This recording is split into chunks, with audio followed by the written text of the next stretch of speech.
Olá, olá, sejam bem-vindos a mais uma edição do nosso podcast da Advogue. Hoje aqui com um convidado ilustre, Dr. João Augusto Castro, professor, empresário, advogado. Dr. João, obrigadão por ter aceito o nosso convite, uma honra receber o senhor aqui. Tenho certeza que tem muito conteúdo aí para pouco tempo a gente passar para a galera. Vamos conversar, é bom demais, a oportunidade boa da gente bater um papo. Poxa, que legal, né? A ideia do podcast. Uma coisa é idealizar, outra coisa é botar ele para funcionar. Que bom que vocês estão fazendo. Funciona bem. Eu consumo muito podcast, então eu espero que as pessoas gostem, né? Que assistam e tal. Tem muita coisa boa para nós conversarmos. Obrigado pelo convite, fico muito honrado. Sei que muita gente boa passou por aqui. Então, prazer para mim, né? Prazer é nosso, prazer é nosso. Bom demais, Zé. A gente tem muita coisa para falar. Você é empresário, advogado, professor, como a gente falou aqui, só alguma das coisas, né? Fora outras que a gente sabe. Então, vamos começar na advocacia, que eu acho que é o princípio de tudo, né? Conta pra gente um pouquinho como que foi, como que o direito entrou na sua vida, como que foi essa opção pelo direito, como que começou a sua advocacia. Vamos lá. Eu fiz direito, acho que muito influenciado, assim, Tive um pai professor de direito, advogado também. Então, acho que houve uma influência natural em casa, né? Como muita gente deve se sentir influenciado pela profissão do pai. Isso aconteceu comigo também. E ouvia agravo de instrumento, apelação, recurso especial em casa, era algo muito natural, né? Sempre vi meu pai levando trabalho para casa, então aquelas expressões eram costumeiras para mim. E a docência também, porque o meu pai também lecionou mais de 40 anos, boa parte desse tempo na Federal. Então, criança, eu frequentava os bancos da faculdade e eu lembro de ficar muitas vezes lá atrás e as meninas, as alunas, fazendo desenho comigo, porque eu era bem criança mesmo. Então, esses mundos foram apresentados para mim, que pese não ter tido assim, nenhum tipo de determinação, mas eu acho que foi algo mais ou menos natural ir para o direito. E escolher o direito pensando só na advocacia. Nunca havia outro pensamento. Nunca foi docência, nunca foi nada. Eu pensava em direito, pensava na advocacia. Sempre me sentia assim, com um senso de justiça muito grande para fazer aquilo acontecer. A injustiça sempre me doía demais. E, então, isso foi alguma coisa que me chamava atenção para o direito, além do óbvio, né? Além de ter ali a convivência natural com a minha família, com muitas pessoas que já eram advogadas. Mas aí consegui fazer o curso que eu queria, passei no vestibular, fiz Direito na Federal. Foi uma época difícil da Federal, faltavam alguns professores, a grade, enfim, mas as coisas foram acontecendo ali, né? Foi na persistência mesmo, né? Foi, como todo aluno de Direito, né? A gente é persistente, a gente é autodidata, a gente tem que correr atrás. É difícil. Mas foi uma excelente fase da vida. Foram 5 anos de grandes amigos que eu fiz, de pessoas que jogavam o curso para cima, sabe? Eu sempre lembro de ter tido colegas muito estudiosos. Então aquilo eu olhava para os caras e falava, poxa, os meninos são bons demais, né? E aquilo te inspirava a crescer também. Foi uma época muito bacana. E pensando na advocacia mesmo. Então saí da faculdade. Já foi advogado direto. Fui advogar. Eu sempre estagiei, aí é um erro, né? As pessoas que estão nos ouvindo agora, eu tenho certeza que muitos alunos, né? A gente está começando a advocacia agora ou está aí na faculdade. Quanto mais possibilidades de estágio você tiver em situações diferentes, em áreas de atividade diferentes, melhor. Eu só me foi apresentado a advocacia. Talvez por isso eu não tenha me encantado por nada além disso. Não conheceu outra opção. Não conheci outra opção. Foi sempre escritório, aprendendo quais eram as cópias para instruir a grave instrumento, prazo, na época que os processos eram todos físicos, carimbo de juntada, tirar os extratos, fazer carga, protocolo e tal. E isso me foi apresentado e eu achei o máximo, né? Sempre gostei muito da parte oral da audiência, da sustentação oral, sempre gostei muito desse universo. Mas aí, logo nos primeiros anos, e muito influenciado assim por professores que eu tive, eu fui apresentado a um outro universo. Então eu comecei logo na sequência da faculdade, comecei a ter muitos amigos professores. Então, eu estava falando aqui em off, Lúcio Flávio, professor Marco César, professora Ana Flávia, Ana Paula Félix. Então, Maria Augusta, Diógenes, que foi um grande padrinho da Universo, inclusive, está falando aqui que foi formado lá. Meu, então, um querido amigo, um amigo irmão. E essas pessoas, foi natural também que eu, andando mais próximo a elas, me encantasse com aquilo que elas faziam. Não só porque eram minhas referências em sala de aula, mas porque na condição de minhas amigas, meus amigos, eu me inspirava naquilo, eu achava genial a gente estar em algum lugar e eles serem lembrados como professores. Então eu tava com o Joyce em algum barzinho, alguma coisa. Pô, professor Jorge, eu achava aquilo o máximo, sabe? E aí eu assistia muitas aulas dele, achava genial a forma de transformação, de criação de um personagem, assim, para dar aula. Não no sentido de falsidade, porque o professor falso não se sustenta, mas de criação de uma persona diferente, né? E aí esses caras foram os responsáveis. Diógenes me apresentou, eu falei assim, esse menino tá aqui, ele é um menino bem formado e tal, ele gosta de conversar, ele é comunicativo. Pode botar ele para dar aula que vai dar certo. Então, eu sou muito grato assim, a essas pessoas, aos meus professores que me fizeram virar professor. Eu acho que o professor ele é um pouco a captação assim, de experiências boas que ele teve com outros professores. Como se eu pudesse pegar em todo o meu processo de formação aquilo que eu achava de melhor, de ponto alto em cada um, e tentasse simular depois aquilo, né? Tentasse roubar de cada um pedacinho e tirando aquilo que eu achava que não era legal. Eu acho que o processo de fabricação do professor é esse, né? Sempre com muita humildade, sempre sabendo que você está ali, você faz parte do processo de aprendizagem do aluno, mas não é tudo. E eu pegava, sempre me inspirava nesses caras. Falava, poxa, esses caras foram geniais para mim. Às vezes eu posso contribuir também. Aí comecei na PUC, né? Vai me perguntando, senão você não fala nada, irmão. Não só eu falo. Você tá deixando o professor falar à vontade. O professor não para, Esse podcast não tem término. E professor é o seguinte, você falou aí do barzinho. Professor não tem jeito, né, cara? Professor, você pode ser juiz, pode ser advogado, pode ser promotor. Virou professor, vai ser sempre conhecido como professor. Vai te encontrar na rua, em qualquer lugar, o professor falando.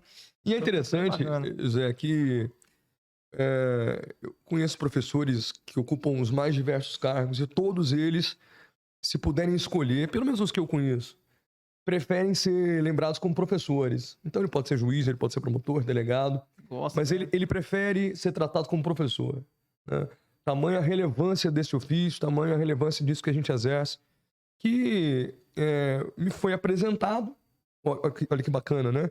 Eu costumo falar que eu tinha um projeto para mim, eu acho que nós todos temos, né? Alguma coisa que você vislumbra no início de um curso e tudo mais. Mas os projetos, e aí, meu Deus, né? Deus tinha um projeto diferente para mim, cara. E aí, cada um deu o nome ao seu Deus como quiser, mas o projeto era diferente do meu. Então, eu costumo dizer, José, que o meu projeto deu errado. E que bom que ele deu errado, porque assim pôde acontecer um projeto melhor para mim, né? Que foi ser apresentado na sala de aula, que foi ter descoberto, ter feito amizade com muitos ex-alunos que hoje são amigos, colegas de profissão, tanto na advocacia como em docência. Ter sido apresentado a um dono de curso do qual eu sou sócio hoje. Então, a sala de aula me oportunizou a vida nos moldes que eu tenho hoje. Certamente eu seria muito feliz só na advocacia também, mas eu seria imprudente falar que eu penso a minha vida sem a sala de aula e sem isso tudo que ela me deu. Porque não, é muito mais rico do que eu esperava que ela poderia ser. Então é genial mesmo. Isso é bacana porque todo mundo fala, né, que o direito ele te dá todo mundo fala, o direito dá um leque de oportunidades. Tem 1 milhão de coisas que você pode fazer no direito. E realmente quem entra na faculdade de direito, normalmente já está com aquela ideia. Já está com um projeto, eu quero ser um advogado, eu quero ser um juiz, quero ser um promotor. E nem sempre é assim que acontece, né? Às esse no meio do caminho as coisas vão mudando. Sim. E você como advogado, como que foi assim? Já falou que teve os professores, as influências, mas e esse insight, fala assim, nossa, a partir de hoje agora eu quero ir atrás dessa... Não quero só advogar mais, já estava advogando, provavelmente. Sim. Eu quero agora ser professor. Foi tudo muito rápido, sabe, José? Assim, porque eu lembro de ter me formado em 2000, eu fui da turma 2008 da Federal, então a gente cola grau em março de 2009. E eu participei do processo seletivo em 2009 mesmo, na PUC e na ESUP. Foram as faculdades que me deram a primeira oportunidade. Então, em agosto de 2009, com 22 anos, eu já estava lecionando. Estava dando aula. Estava lecionando. Então, foi muito concomitante, assim. A advocacia eu já tinha mais a veia, porque eu estagiava. Estava ali com os advogados em volta. Isso era mais realidade para mim. Tinha influência da família? Né? Tinha. Agora, a sala de aula, ela me foi apresentada assim, supetão. Eu eu sentia falta de alguma coisa também que me desse uma remuneração fixa por mês. Então, por mais que a advocacia te permita voos muito altos, eu sentia falta assim, poxa, eu queria saber exatamente algum fixo para ganhar por mês, não pensava em fazer concurso público, não pensava em nenhuma dessas carreiras, né? Era advocacia e eu pensei, poxa, a sala de aula pode ser uma coisa dessa. Ela me dá a oportunidade de fixar aquilo que eu estudo, vai me obrigar sempre a estudar, que é algo que o advogado tem que ter em mente. Eu escutei de um aluno uma vez, professor, e agora eu passei no OAB. Aliás, ele perguntou para mim, só acha que eu continuo depois da faculdade estudando para passar em um concurso ou eu sigo pela advocacia? Como se a advocacia deixasse ele parar de estudar, né? Então, não. A sala de aula me fez com que eu tivesse sempre provocado a estudar mais. Foi para mim muito positivo. E aí, comecei, cara, eu lembro na PUC, e eu tenho muitos ex-alunos da PUC, muita gente querida. Rafael Brasil teve aqui, Eliseu, tanta gente boa, né, que eu consigo me lembrar. E eu passei no processo seletivo hoje, fui pegar o resultado amanhã, fiz o processo seletivo hoje, fui buscar o resultado amanhã. Aí, pela primeira vez, me chamaram de professor. A Francisca, que trabalha Vou denominando as pessoas que eu vou me lembrando aqui, porque eu acho que fazem parte da história. A Francisca falou, professor, bem-vindo, você foi aprovado e tal.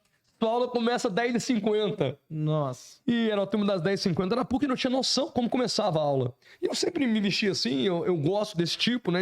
Eu dou aula assim, de camiseta. E aí cheguei de camiseta, de tênis... E me botaram na sala de aula 10h50. Eu só lembro de ter me ocorrido ligar para Ana Paula Félix, falar Ana Paula, que era minha mentora, né? Na advocacia também, na sala de aula. Eu falei, Aninha, eu vou entrar para a sala agora, me fala alguma coisa. E ela me deu uma das lições mais incríveis, assim. Ela falou, olha, respeite seu aluno, então comece respeitando, não minta para ele. Diga que você está começando, não inventa moda, que você já tem experiência e tudo mais. E faça disso alguma coisa que seja positiva para você. Como se ela falasse, transforme, né? Transforme esse limão em alguma coisa que seja perto de uma limonada. Então, eu cheguei e falei pra galera, só tô começando agora, espero que vocês fiquem comigo na sala. E a verdade foi que eu me empenhava muito para as aulas. Então, eu estudava sempre um dia antes da aula com muito afinco. Mas era sempre preparando uma aula hoje para dar uma aula amanhã. No máximo uma aula para frente dos alunos, mas eu fui muito honesto com eles e falei, olha, a parte boa disso aqui é que eu vou ter uma linguagem talvez mais próxima da de vocês e eu conheço as nossas dores. Eu acabei de sair do banco de faculdade, então eu acho que eu conheço um pouquinho da dor de vocês. E eu me comprometo, assim, a passar toda a informação dessa disciplina. Eu gosto do processo civil, sempre foi processo civil. Sempre fui processo civil. Poxa, eu tive aula com o Lúcio Flávio, cara. O Lúcio Flávio me encantou com o processo civil. Ele fez a gente abrir o código e apresentou aquilo ali pra gente como alguma coisa muito mais simples do que até então tinha sido apresentado. Aí eu falei, poxa, isso é genial. Aí o que eu vi esses caras jovens dando aula e com competência, transformando a vida das pessoas, eu falei, poxa, talvez um dia eu consiga fazer isso. Só que foi muito mais rápido do que eu imaginei. Com 22 anos eu tava lá na sala. E precisando... falar pra gente que tinha quase a minha idade sobre processo civil, né? E queria que funcionasse. E aí foi uma turma maravilhosa. Eu falei pra eles ao final do semestre que por mais que eu tenha ajudado eles, por mais que eu tivesse sido importante pra eles, com certeza eles tinham sido mais importantes pra mim, de fato. Eu lembro de nomes e dos lugares que eles sentavam até hoje na sala. Então, foi uma coisa incrível que me foi apresentada. Hoje acho que não teria essa felicidade assim se isso fosse tirado de mim, né? Então foi bem bacana, foi um início muito, muito, muito bom, assim. E os alunos foram me incentivando muito, sabe, José? Eu devo muito aos meus alunos, cara, porque eles me davam muito feedback, assim, de sentar comigo, alunos mais velhos. E apoiando, dando um apoio. Apoiando e dando feedback, professor... Eu vejo que você tem muita didática, ou outros falavam assim, professor, tenta fazer assim, eu vejo que o senhor conhece a matéria, pode arriscar um pouco mais, não precisa anotar a matéria no quadro antes, chega e vai fazendo aula com a gente, anotando algumas coisas. E eu fui pegando isso, e meus alunos foram me incentivando, me indicando para outros lugares. Quase todos os cursinhos que eu trabalhei na minha vida, cursinho preparatório para concurso, foi indicação de alunos.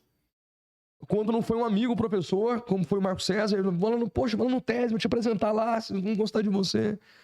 Então, eu tenho muita gratidão, assim, sabe? Aprendendo na prática mesmo, né? Na prática e com muita gratidão, assim, pela pelas pessoas que passaram pela minha vida, porque eu fui roubando, sem falar para elas, eu fui tirando delas um pedacinho e copiando para tentar um dia ser parecido com elas.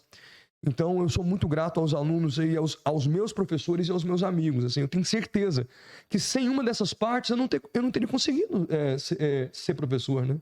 Bacana. Eu achei interessante, conhecendo um pouco da sua história que a gente já conheceu daqui, para quem não conhece ainda, eu particularmente não conhecia. A gente vê que hoje você é uma pessoa de sucesso já, empresário, tem o IGD, né? Depois nós vamos falar um pouco Vamos falar do IGDzão. Mas o que a gente percebe? Você falou primeiro aqui da questão da remuneração mensal. Eu precisava de uma remuneração mensal. Eu pensava nisso, sim, claro. Mas agora você já falou, ó, a questão da docência. É transformação não só da minha vida, mas da vida das pessoas. Eu acho que esse é o propósito, você pensar assim, ó, além de transformar para mim, eu tenho que transformar outras pessoas. Eu acho que isso aí talvez seja um dos caminhos para o sucesso. Sim. Né? Porque são pessoas, você está ali mudando. Talvez hoje você não tenha dimensão de quantas pessoas hoje falam, graças ao João, eu tô aqui. Tomara que sim, eu já ouvi de algumas pessoas, e isso, talvez, a vida pode te dar pouca coisa, mas mais importante que isso, alguém falar que você foi importante para transformar a vida dela, como eu tô falando de vários ex-professores aqui, né? Então, sim, eu acho que ou você começa pensando nisso, em estar na sala de aula, transformando a vida das pessoas, é claro. Eu pensei muito nesse aspecto financeiro, porque, poxa, um moleque de 22 anos, eu queria saber também quanto que eu ia receber por mês.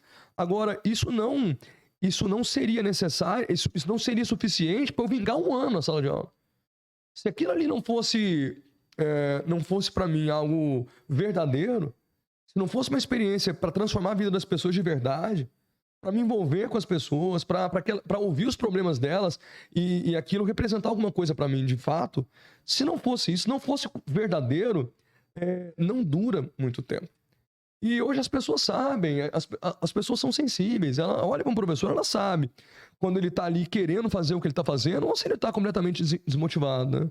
Então, no primeiro momento foi isso, as pessoas falavam, pô, você tem capacidade de comunicação, eu falo, pô, mas entre isso e dar aula, tem um cânion de distância. Uhum. Né? Então eu pensava, poxa, eu vou ter alguma coisa aqui que me dê um rendimento, eu vou fazer o meu melhor trabalho possível. Eu só não sabia que eu seria, assim, tão fortemente puxado para esse universo, sabe? A ponto de hoje, José, ser muito mais professor. Então, eu gosto de ser apresentado como advogado também, obviamente, sou advogado, tenho meu escritório. Mas hoje, quando eu vou preencher um formulário de um hotel, já que eu sou reconhecido pelas pessoas como professor, que é o meu dia a dia, que é o que eu faço durante praticamente todo o meu dia, eu coloco professor na minha ficha de hotel. Professor. Minha profissão é professor. E eu acho genial isso que eu escolho. Eu escolheria quantas vezes fossem necessárias, porque é algo que transforma a minha vida e a vida. E acredito eu que eu tenho capacidade de incentivar outras pessoas também. E é isso, não é muito mais que isso. Mas isso é quase tudo, né, cara? Um propósito, né? É um propósito. E já passou por faculdades, cursinhos, e o IGD? Vamos falar aqui como surgiu. Eu percebi o IGD é massa, cara. Já tem essa visão assim, de procurar algo novo. A gente estava até falando aqui antes nos bastidores sobre os cursos de direito. Essa ideia, essa vontade de inovar, de fazer algo. Como surgiu cara, essa ideia? Cara, o IGD é muito... É um fenômeno muito legal na minha vida, na minha história. Eu já lecionava em diversos cursos. E eu sempre ressalto a gratidão que eu tenho a todos eles também, sabe, José? Porque hoje, muitas vezes, são concorremos em alguns cursos, em alguns produtos, mas passei por vários deles e, assim, com todos eles eu tive uma experiência muito feliz. E um deles foi o LFG. À época, eu lecionava no CERS, que é um curso do Recife, né? Mas eu gravava em Brasília. E fazia algumas palestras, algumas coisas a convite do Cacildo, que é meu atual sócio. E eu fazia isso pro LFG. O LFG promovia alguns eventos grandes, o Notáveis do Direito, que nós hoje trouxemos pro IGD. E nesses eventos, o Cacildo me colocava para palestrar, me dando oportunidade, né? Prata da casa, eu tinha muitos alunos, né? E aí, eu acho que o Cacildo disse que me ouvia, gostava da forma que eu me comunicava.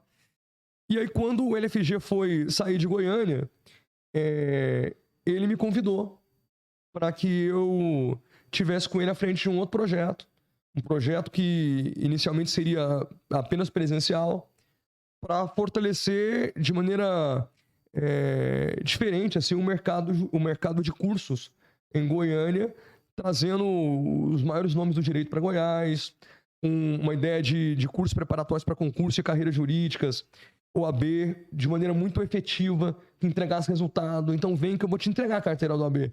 Vem que aqui você não vai ser primeiro, você não vai ser mais um, não vou te tratar como número.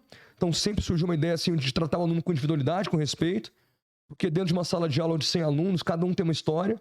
Não adianta você chegar para os 100 e falar assim, se vocês não fizerem isso, não vão passar, porque cada um tem uma história, isso tem que ser respeitado.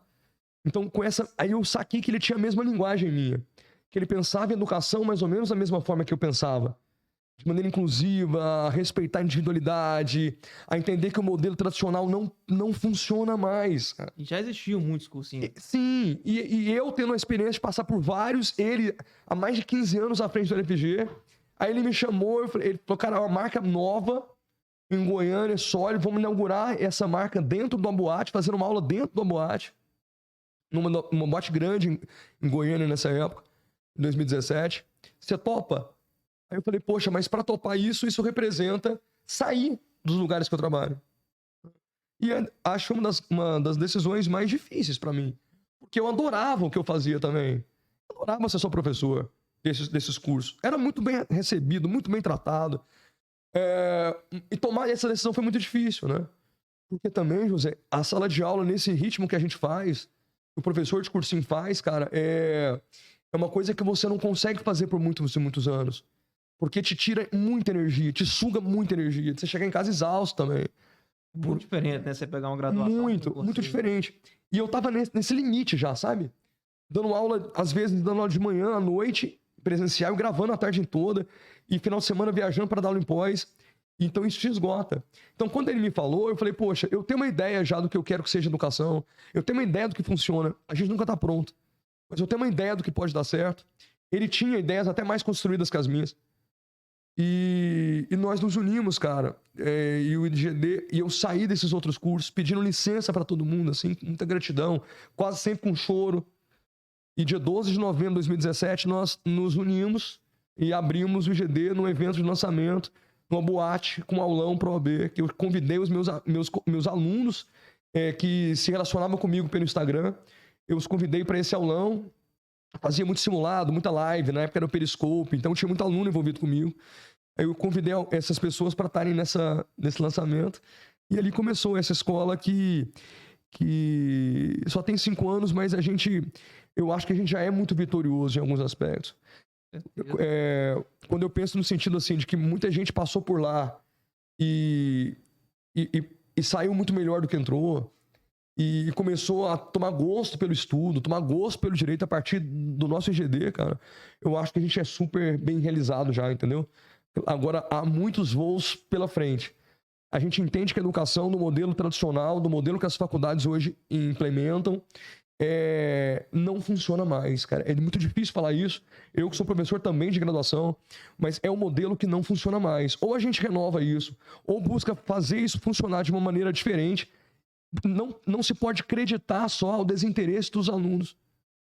É muito fácil acreditar o insucesso desse modelo ao não interesse do aluno, porque não é verdade. O aluno, em regra, tem interesse, tem sonho para buscar na faculdade. Muitas vezes ele se frustra nos primeiros períodos, aí eu não consigo buscar ele mais. Então, se a gente não vincular esse aluno com experiência, trazendo algo prático para ele desde o começo, falando, irmão, vem para cá porque eu vou transformar a sua realidade, vou te envolver com coisas práticas para você sentir importância no seu estudo. Não é só você fazer um projeto TCC que vai ficar fundado na gaveta de faculdade o resto da vida. Deixa eu envolver isso aqui com alguma coisa que seja socialmente relevante, que resolva problemas das pessoas. Então, a faculdade, seja ela de direito, seja de qualquer coisa, ela está ali formando pessoas que resolvem problemas das pessoas. E no direito nem se fala. Então, ou a gente pensa a educação jurídica dessa forma, ou a forma tradicional, ela já não funciona mais para os novos alunos. Os meus filhos, os seus, não vão estudar nesse modelo. Então, a gente tem que inventar um modelo que seja mais condizente com a nova ordem, com isso aqui, com a galera que está aqui conversando com o celular ligado 24 horas por dia.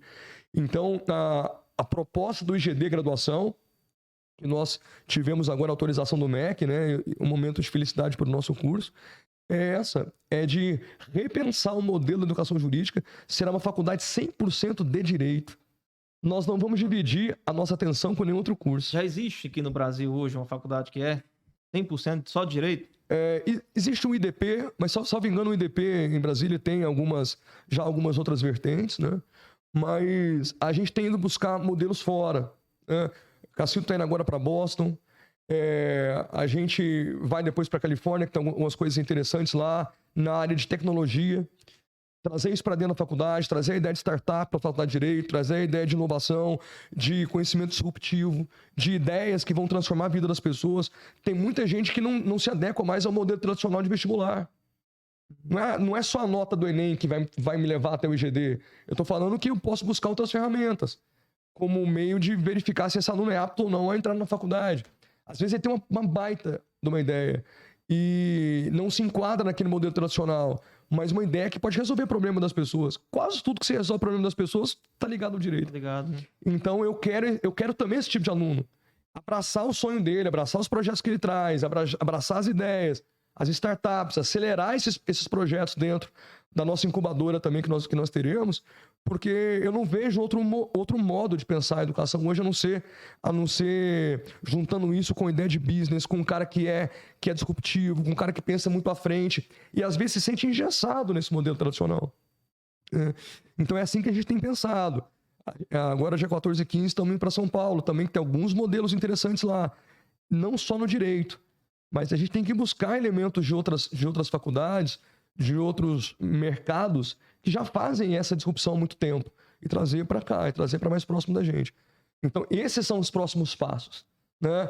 Mas a gente continua, cara, formando alunos para concursos públicos com muito êxito, formando alunos que se preparam para o OAB com muito êxito, tanto na primeira como na segunda fase. A gente não quer abrir mão disso. A gente só quer permitir que essa faculdade respire outras áreas. Eu acho que é por aí. Nossa, uma diferença, né? E assim, eu acho que isso vai ser bacana para quem for dessa geração nova, né? Que já vai começar a estudar com esse formato diferente.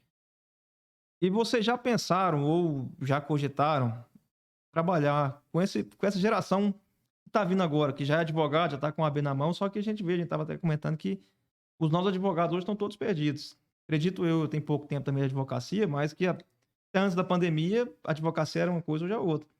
Antigamente você tinha que saber fazer uma petição, fazer uma audiência, despachar com o juiz, você já estava bem. Uhum. Hoje, se você não souber gerir seu escritório, você quebra. O advogado hoje ele pode ter o cliente, pode ter quem está pagando, só que se ele não der conta de fazer uma gestão mínima ali, ele não vai conseguir sobreviver, vai passar dificuldade. Sim. E existe um público muito grande nisso, a gente vê muita gente desistindo da carreira por conta disso.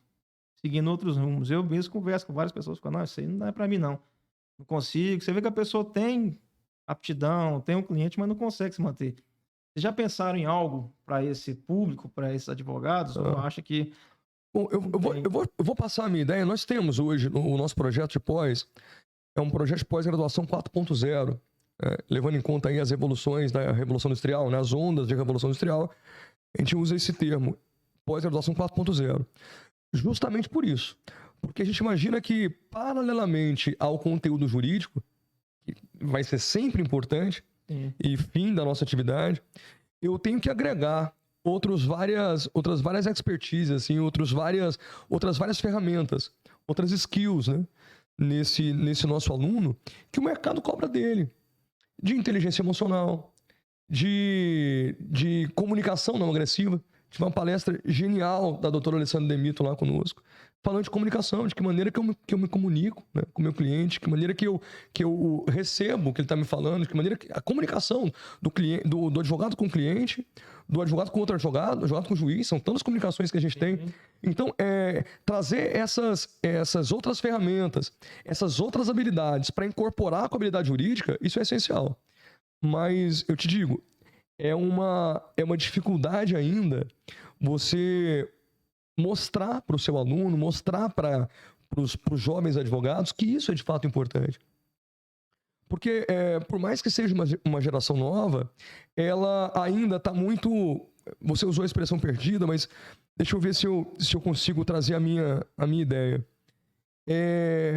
Eu estou vendo muita gente, para dar um exemplo para você, pensando em fazer gestão de escritório, preocupadíssimo com marketing jurídico, com a cor que eu coloco no meu Instagram, com a cor do meu cartão de visita, muito preocupado com isso, que de fato é importante, mas antes de passar pelo essencial. Então, eu estou vendo muita gente preocupado que não tem prática, mas não tem um mínimo de teoria para poder buscar prática. Então, José, eu tenho tido essa percepção também. Na condição de professor, de pós-graduação, de muitos anos. Assim, poxa, é importante o marketing? Claro, nós fazemos lá curso de marketing jurídico para os novos advogados. Gestão de escritório, importantíssima. Importantíssima. Realmente, você falou, você tem razão. O escritório é uma empresa, tem que ser gerido como tal. Mas antes disso, eu sou advogado? Sou. O que é básico para mim, eu tenho convicção para atender meu cliente, para me portar numa audiência, para não deixar o juiz passar por cima de mim, porque eu não conheço a decisão senadora, eu estou indo para uma audiência de instrução sem saber que prova que eu vou fazer. Eu não sei ônus da prova, não sei distribuição dinâmica do ônus da prova, não sei competência. Então, isso é essencial. As outras coisas são ferramentas que agregam a advocacia, obviamente. Mas eu tenho percebido uma ansiedade muito grande de me formar hoje, pegar meu AB amanhã e depois de manhã já ter que me apresentar como um advogado de muito sucesso. Não. Porque essa lógica, ela nunca aconteceu. E eu escuto muito. O mercado está muito saturado, o mercado está muito fechado hoje. Eu te pergunto, José, quando é que o mercado esteve aberto e fácil? Nunca. Talvez hoje, pelo contrário, a gente tenha mais mecanismos. Eu estou fazendo um podcast com você e vão passar muitas pessoas por aqui. Uma ferramenta excelente para que eu me apresente, estou aqui me apresentando, falando da minha empresa, falando de mim.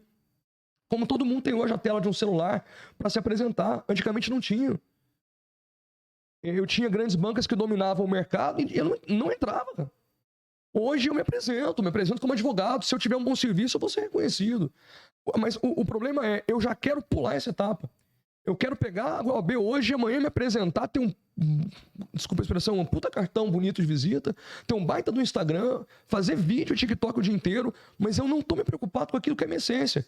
Eu tô recebendo o cliente, eu sei da resposta que ele precisa, eu sei exatamente qual ação mover para ele, ou se é mesmo a via da heterocomposição, ou eu tenho uma forma de autocomposição para resolver melhor o problema dele.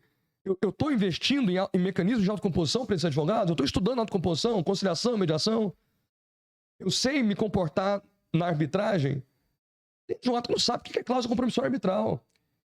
Se o juiz pode ou não pode conhecer de ofício. Isso é conhecimento, isso ainda é direito. E eu acho que a gente não pode abrir mão disso que é basilar, da formação do profissional da advocacia. Alguém que saiba se comportar, verificar a validade de um contrato, acompanhar um cliente em qualquer diligência, mas de maneira segura. Estar numa audiência e tendo ali convicção do que está fazendo, isso é primeiro. Os outros passos, José, vêm depois. Aí sim, convicto disso, eu posso contratar estagiário. Eu estou vendo hoje gente que está começando a advogar, não tem demanda ainda, contratando estagiário para se posicionar de uma forma que não é. Nada que não é verdadeiro, tudo que não seja verdadeiro, real, não prospera. Então, se eu quiser me apresentar como alguém, como um professor que eu não sou, eu não prospero. Se eu quiser me apresentar como um advogado que eu ainda não sou, eu não prospero. Porque eu me formei em 2009, então já são, deixa eu fazer conta, 14 anos de advocacia também. Eu não posso falar que eu sou um advogado que eu não sou. Porque eu ainda tenho minhas limitações e estou evoluindo. Mas as pessoas hoje querem dar um salto muito grande. Talvez pela ideia de... E eu não as culpo. Porque é tudo assim. Eu entro no Instagram, é só alegria, é só gente dando sucesso, só resultado positivo. Mas a vida real não é assim. A vida real sempre foi escritórios que abriram e demandaram anos para se posicionar bem no mercado. E continua sendo assim. Todos os meus alunos que eu sentia que eram vocacionados para a advocacia e perseveraram, estão bem no mercado hoje. Desde que continuem estudando. Então, eu não estou aqui para... na posição professoral, mas é isso que eu acredito. Eu acredito que nós não podemos esquecer do que é essencial. O direito é disruptivo, nós vamos atrás de ferramentas novas, atrair a atenção desse novo aluno é um desafio, mas quem já está formado tem que buscar rever algumas leituras que não fez. A gente está tendo essa humildade de pegar autores clássicos que nós não fizemos leitura mais na graduação. José, os alunos não leem livros mais na graduação. A gente está falando de alunos que se formam muitas vezes com apostila. Ah, mas o porquê disso? Porque não interessa depois da graduação. É buscar refazer essas leituras. Buscar refazer alguns entendimentos que nós não temos. Porque eu vi no TikTok, vi no Instagram, isso não é fonte real de conhecimento jurídico. Com estofo, com base, para formação real de um advogado. E, claro, fazer boas parcerias, aí sim. Ter bons parceiros, ter um colega que está começando com você, que tem propósito de estudar também. Organizar-se no escritório para que boa parte do tempo de uma sexta-feira seja dedicada à nossa formação. Então eu penso nisso antes do TikTok, antes do Instagram, antes do posicionamento digital, antes do marketing jurídico, antes da gestão de escritório. Eu preciso ter o que gerir, eu preciso ter o que propagar no marketing. Conhecimento. Eu preciso ter conhecimento. Conhecimento é tudo. Então, José, for ao meu escritório hoje, como eu tenho certeza que se for ao seu escritório, alguém que se gaba de ter 10 pós-graduações, um Instagram bombado, mas se não tiver conhecimento, você não contrata.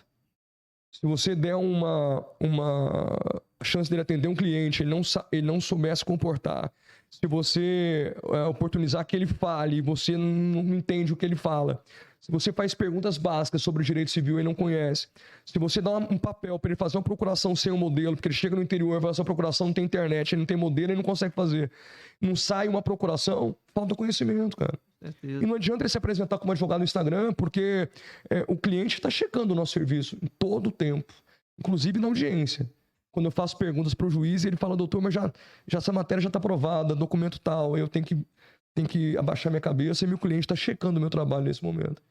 Então, o conhecimento primeiro. Não que as outras formas não sejam formas de conhecimento, mas o conhecimento jurídico, ele é a nossa premissa, é o nosso mínimo. Essencial, né?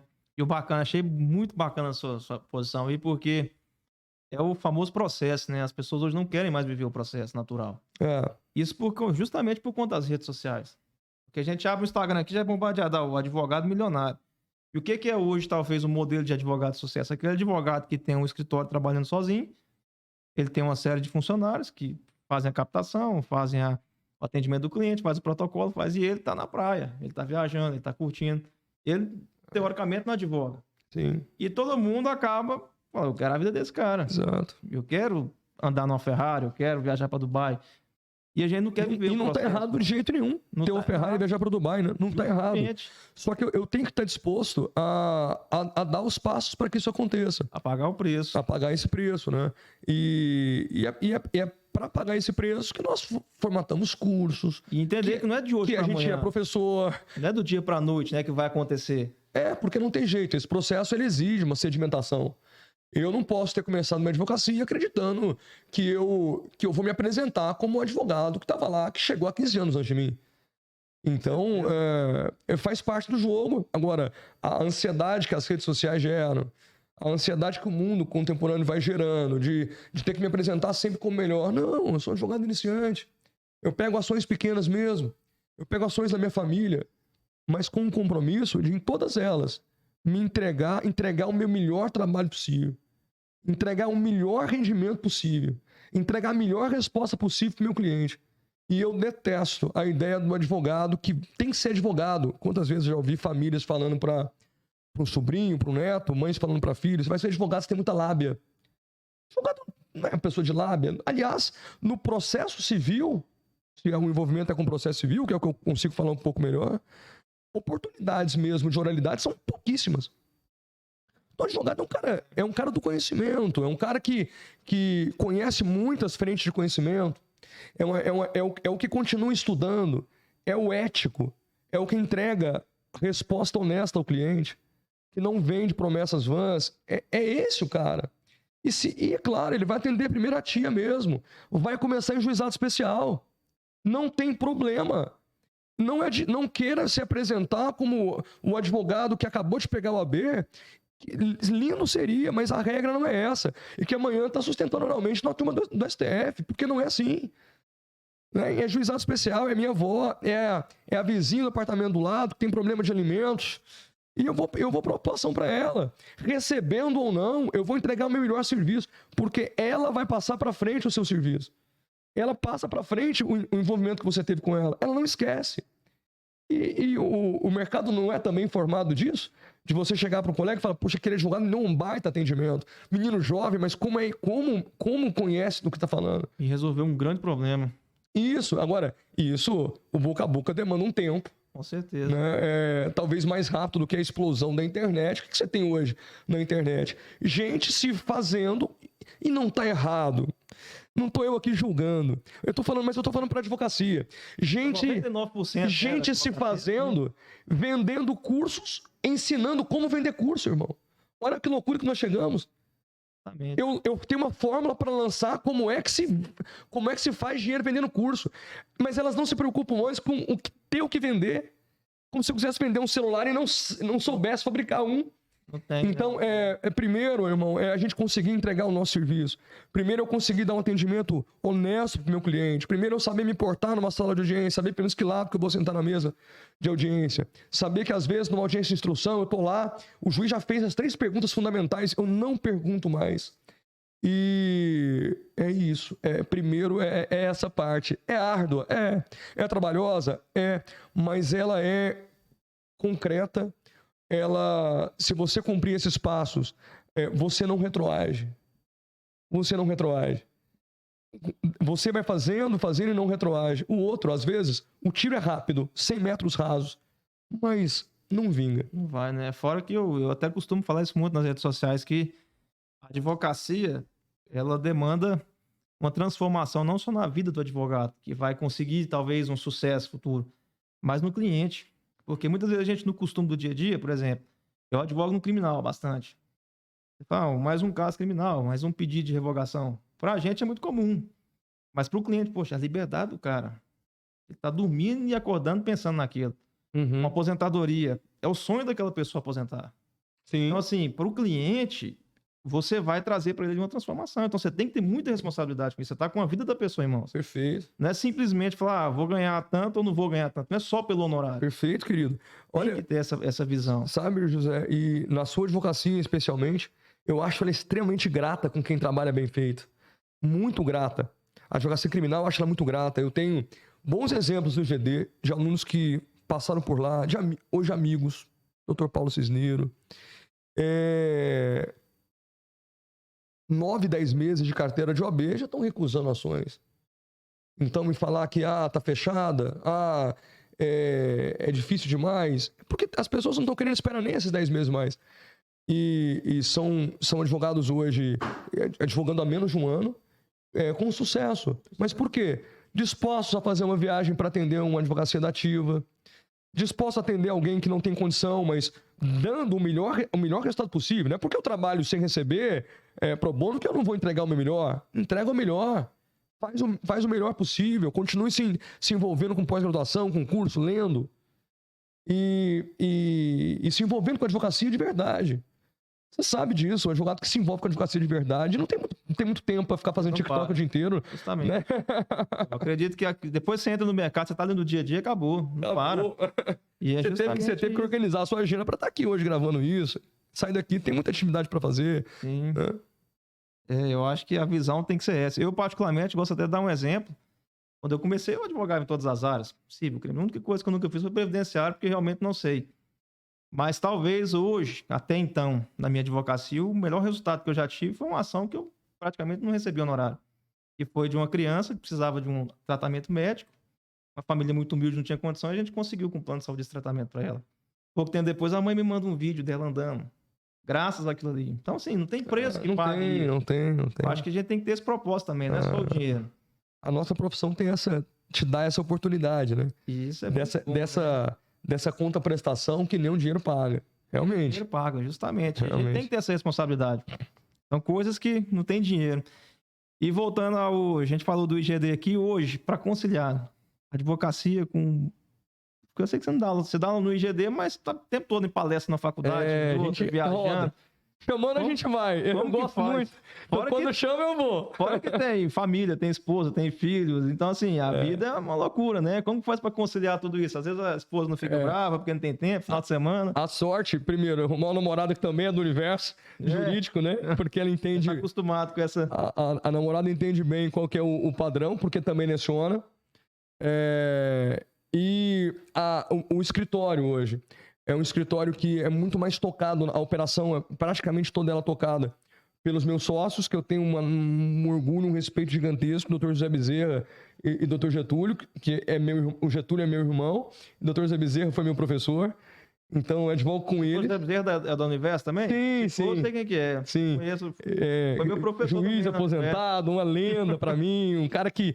Uma das pessoas que eu mais admiro na minha vida, como pessoa humana, como docente, como jurista, um gigante, cara, um gigante. E nós temos a sorte de estar lá do lado da sala dele, no escritório. Então, uma fonte inesgotável de conhecimento, de cultura geral. Então, funciona porque eles estão lá. Essa resposta é mais precisa e objetiva. Funciona porque eles estão lá.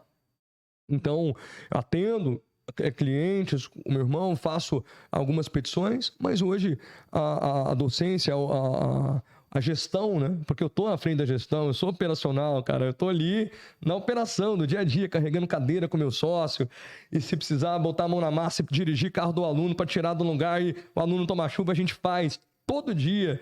Essas coisinhas aparecem, eu gosto disso, né? E tô em sala de aula. Eu dei aula hoje de manhã, vou dar aula à noite, e é assim quase todo dia. Preparatório para OAB, preparatório para o TRT, preparatório para carreira jurídica, pós-graduação. Não para, né? Não para. E a gestão realmente é algo que eu tô... Hoje eu sou um iniciante, estou aprendo muito, leio as coisas que meu sócio me encaminha, assisto muitos podcasts que são interessantes nesse aspecto, leio algumas coisas para poder aprender mais sobre gestão, porque não é algo só natural, não. É estudado também, assim como o direito, né? Então, nisso eu estou avançando. Nisso eu estou aprendendo, né? Aprendendo muito. Tem um sócio que faz muito bem essa parte, que é o Cacildo, então me ajuda muito.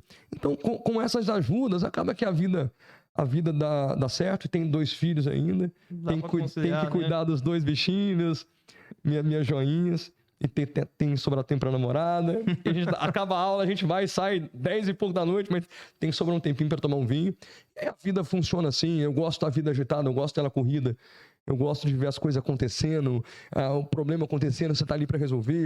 Eu gosto dessa parte. Talvez não me encaixaria bem em alguns tipos de ofício público por isso. Porque eu gosto da gestão, eu gosto de entrar para a sala, sair, ter problema para resolver, e o ar-condicionado quebrar, e reclamação, e tá ali depois com a reunião de financeiro para fazer, reunião comercial para fazer, reunião com pedagógico. Eu gosto de ver as coisas acontecendo. Então, com a graça de Deus, eu tenho a chance de estar lá hoje fazendo a minha docência, que é um negócio que eu gosto muito, e eu espero que a minha linguagem continue por algum tempo ainda sendo acessível para os alunos, porque a gente também a gente pode perder o time se a gente não tiver cuidado, perder esse feeling. Então, eu espero durar ainda bastante tempo, porque eu ainda gosto muito. E na gestão lá, tentando promover uma educação que seja mais atualizada, mais atenta a esses novos meninos. São meninos, com 16 anos que entram na faculdade. Né? Esses meninos não são os mesmos meninos dos anos 60, dos anos 50. E a gente continua pensando em educação ainda. Todo mundo tocando um sino, todo mundo entrando para a sala de aula, sentando, escutando o professor falar, saindo de lá, respondendo chamada e indo embora. Parece que não é mais o modelo correto.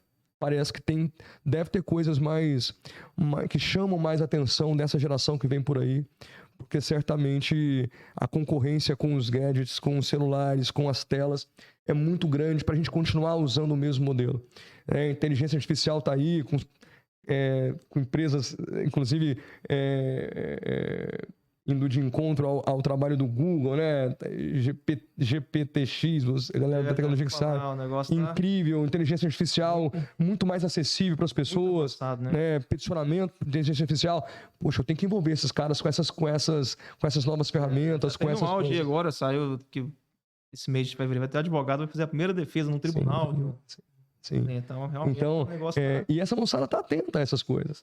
A gente tem que envolver elas com isso desde a graduação e não vai esperar o 10º período, não, quando eu já perdi não adianta esperar o 9º, 10º período para envolver o aluno com prática. Eu já perdi ele há muito tempo.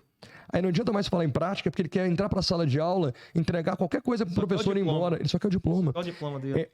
Eu tenho que pegar o pico de atenção dele, que é o primeiro período, o pico de tesão dele, que é o primeiro período, e fazer ele se envolver com alguma coisa que linke ele nos 10 períodos do curso para que ele vire um profissional pronto para essa realidade, que é uma realidade muito diferente da realidade do meu pai, que se formou em 66, 67. Tem que ser diferente, mas a graduação ainda é feita da mesma forma.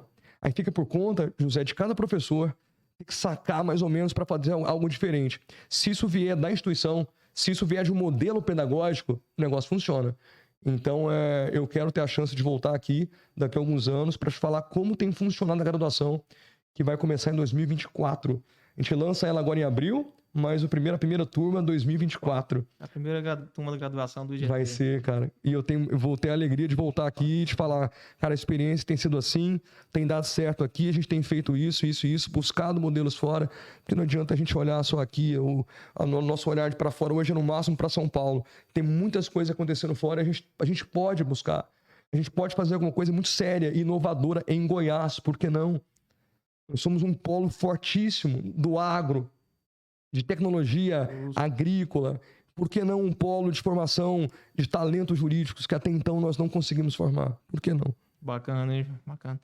E agora voltando um pouco lá do pessoal, porque já tá dando o nosso tempo. Rapaz, se deixar, passa rápido, né, eu entendo por que os podcasts demoram, viu? Pois porque, é. O papo é bom, você é um cara do bem, deixa a gente falar. E o professor gosta de falar. É bom quando gosta de falar. 15 minutos. Voltando pro lado do pessoal agora. Manda, querido. Hoje eu imagino que você já se sente bastante realizado profissionalmente, acredito que pessoalmente também.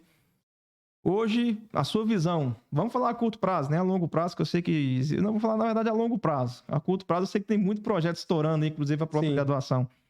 Na sua visão, qual que é a sua perspectiva, assim, para o futuro, a longo prazo? Como você se imagina? Novos planos, novos projetos? Você já tem mais ou menos um campo que você quer explorar? Ou já fala, não, já estou caminhando por um campo aqui que eu vou deixando acontecer e vou vendo. Qual que hoje é a sua perspectiva como pessoal? Tenho porque, José, eu não me sinto com a minha realização completa, né? Eu acho que em algumas coisas eu já consigo ver assim que eu tive êxito, mas em muitas delas eu peco, em muitas delas eu cometo erros e eu quero muito melhorar. Ser o melhor gestor, eu acho que ser o melhor pai, ser o melhor filho, ser o melhor namorado, ser o melhor marido, ser um melhor profissional, reinventar minhas aulas, é algo que eu penso em fazer. Então, eu não me sinto pronto. Aliás, muitas vezes eu saio da aula e, pô, já são 14 anos, era para eu ter aprendido a fazer. E eu sinto assim, poxa, não é desse jeito, eu tenho que mudar alguma coisa. Então, o professor acho que tem que ter essa sensação de que nunca tá bom, não, sabe? Mas eu penso em, pra frente, mirando aqui 5 anos, eu penso em ter a certeza que eu tô construindo lá no IGD, especialmente, alguma coisa que dê orgulho para a comunidade, assim, sabe? Que resolva problemas das pessoas. Alguma coisa que forme pessoas que resolvam problemas. Que formem pessoas que não vão sair da graduação desse período com a sensação de que, poxa, passaram 5 anos da minha vida e eu não sei o que fazer agora. Eu sonho em formar pessoas éticas, pessoas que vão para o mercado de trabalho com a condição de resolver problemas de outras pessoas. Se isso vai ser só pelo direito ou se vai passar por outras coisas, eu não sei te falar. Mas eu penso em educação que consiga voltar a transformar as pessoas. Eu acho que a educação, há algum tempo para cá, ou ela fabrica robôs, ou nem isso mais. Ou ela nem consegue mais porque a gente não adere mais àquilo que é proposto. Então eu penso a minha vida profissional muito ligada à minha realização pessoal.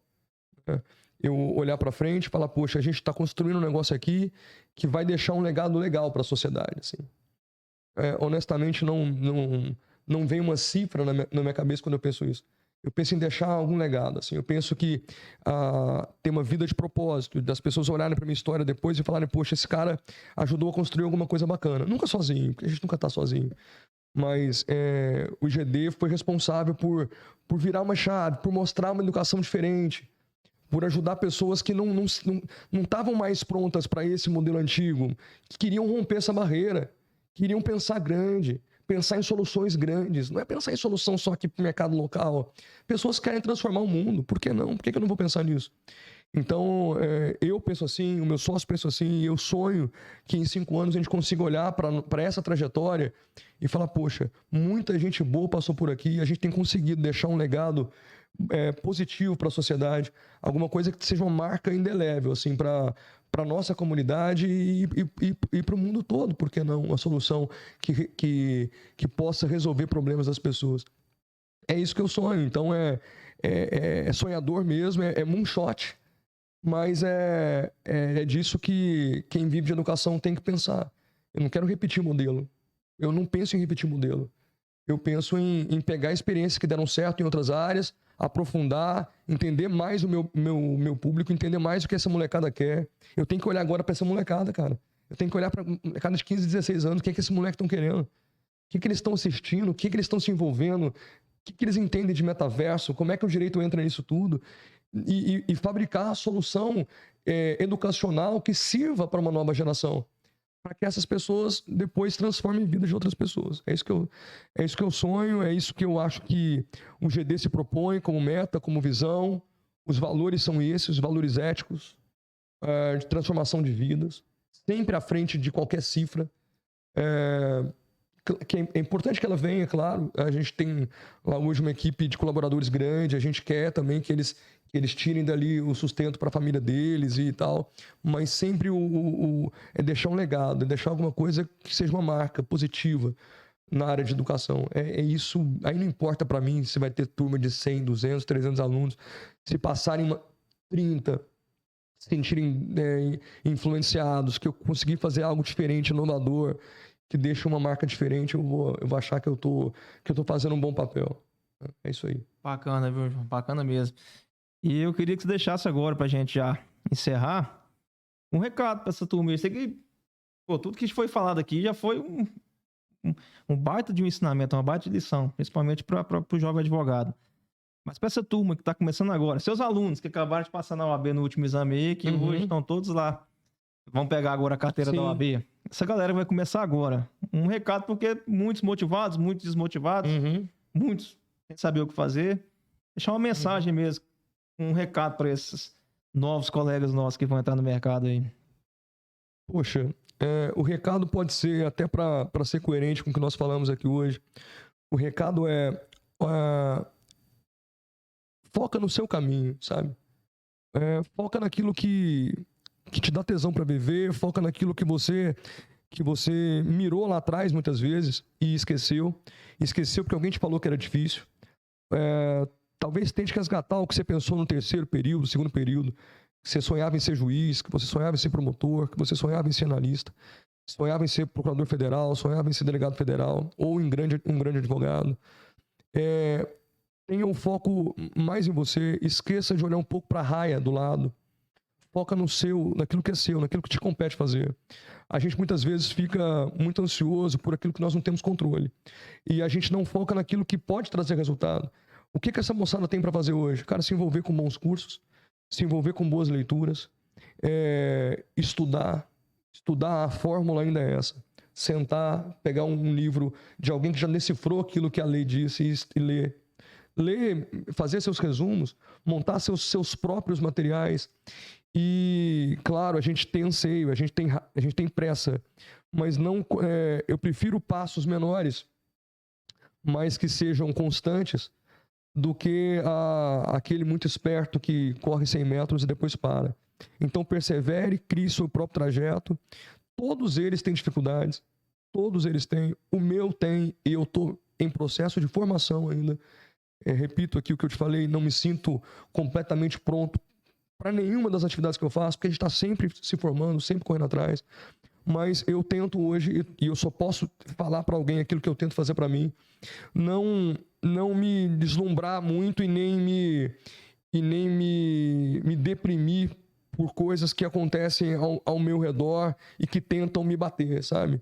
Eu tenho meu projeto, eu sei que ele é ético, eu sei que ele vai ao encontro daquilo que são os meus ideais e eu vou botar energia nisso. Então, bote energia no seu projeto, naquilo que você acredita, naquilo que dá tesão para você acordar e fazer. E melhor do que isso, quando você descobrir que não é o seu sonho, mas você já tiver descoberto outro, não tenha medo, especialmente nessa idade que vocês estão. Poxa, se você está até os 50 anos, jovem como você é, não tenha medo de, tendo descoberto outro sonho na trajetória, não tenha medo de pular para ele. Certeza, certeza, por mais religioso que a gente seja, certeza, certeza, a vida é essa aqui. Então, se você já reconheceu que há um outro sonho, às vezes fora do direito, eu tenho amigos da matemática, eu tenho amigos chefes de cozinha, saíram do direito e se encontraram em outras coisas. Vá viver seu sonho, vá viver essa outra realidade sua, para botar energia naquilo que é essencial para você. Mas não perca o foco olhando para as pessoas. Não perca o foco acreditando numa alegria que muitas vezes é inventada para vender alguma coisa para você. E não leia livros que começam com 5 passos para alguma coisa. Tudo que te vender que tem 5 passos para alguma coisa, ou fórmulas do sucesso, ou coach que vai mandar você pular um dia inteiro para depois não te entregar nada.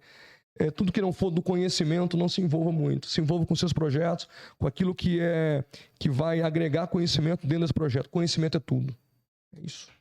Bom, que papo bacana, cara. Eu fiquei muito satisfeito. Agradeço mesmo a sua participação. Acho assim, pelo que eu conheci da filosofia do IGD através de você aqui, a gente vê que tá na contramão de muita coisa que a gente vê hoje no mundo. Né? Não vou falar de outras instituições, não. É nadar contra a correnteza, cara. A gente tem que nadar contra a correnteza porque a correnteza tem se mostrado, pelo menos no nosso universo jurídico, não tem se mostrado atenta a essa nova geração. A gente não está falando com esse pessoal. A gente precisa voltar a falar com esses meninos e romper com a ideia de que o aluno não tem mais interesse. É óbvio que eles têm. A forma que nós temos de mostrar para ele que a faculdade está de mãos dadas, que a escola está de mãos dadas com ele, é que mudou. Ele tem ainda, ele quer atenção, ele quer direcionamento. É só a forma que nós temos que mudar.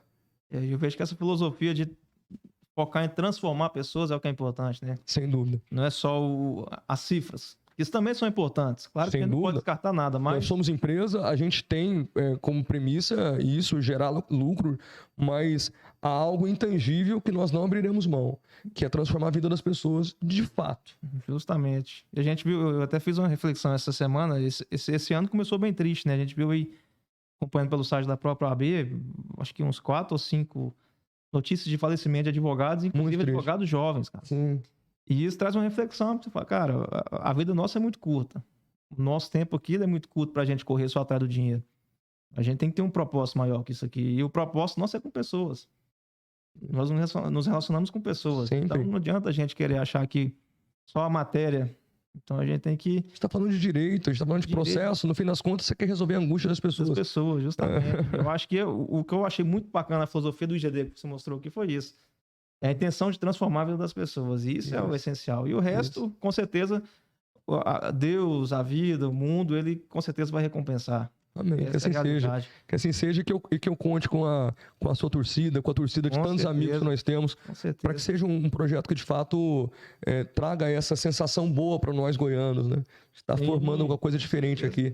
Você é uma referência do direito aqui no estado de Goiás. Amém, amém. Que o GD seja, que as pessoas que saiam de lá sejam essa referência.